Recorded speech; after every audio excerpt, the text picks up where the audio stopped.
পুলিশের লাঠিচার্জের প্রতিবাদে পটিয়ার চট্টগ্রাম কক্সবাজার মহাসড়ক অবরোধ করে বিক্ষোভ করছেন এনসিপি ও বৈষম্য বিরোধী ছাত্র আন্দোলনের নেতারা। বন্ধ হয়ে গেছে মহাসড়কে যান চলাচল। এই মুহূর্তে সেখানে আছেন রিপোর্টার শফিকুল আলম, সরাসরি যাচ্ছি তার কাছে।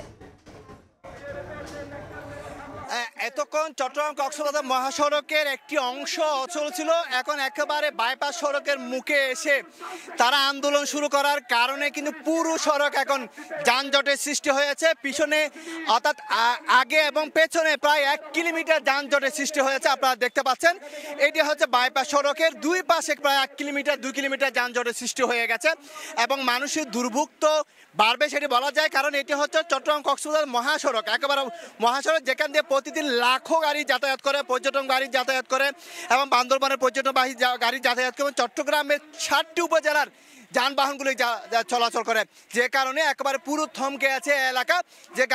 যে যানবাহনগুলো এসেছে সবগুলো কিন্তু আটকে আছে, মানুষের ভোগান্তি তো চরমে উঠবে।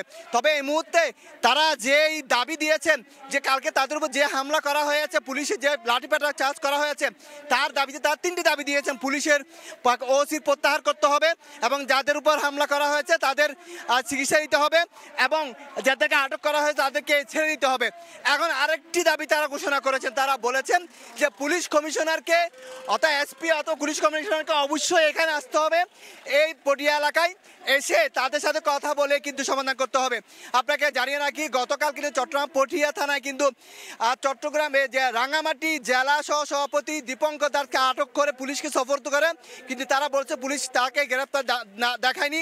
পরে পুলিশের সাথে তাদের বাকবিতণ্ডা হয় এবং পরে পুলিশে তারা যখন বাইরে এসে যে স্লোগান দিয়ে থাকে নানা, তখন পুলিশ তাদেরকে পেটায়।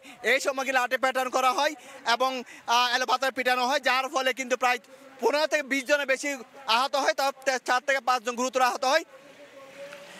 কাউকে চট্টগ্রাম মেডিকেল, যারা গুরুতর আহত তাদেরকে চট্টগ্রাম মেডিকেলে ভর্তি করা হয়েছে। তো এই ছিল এখানকার যে সর্বশেষ যেটি বলতে পারি, একবার পিছনে অর্থাৎ পূর্ব এবং পশ্চিমে প্রায় 2 কিলোমিটার যানজট সৃষ্টি হয়েছে এবং তারা বলছেন পুলিশ কমিশনার এবং এসপি যতক্ষণ আসবে না ততক্ষণ তারা সড়ক থেকে উঠবে না। তো এই ছিল আমার কাছে চট্টগ্রামের পটিয়া থেকে সর্বশেষ তথ্য। সরাসরি যুক্ত ছিলাম চট্টগ্রাম থেকে।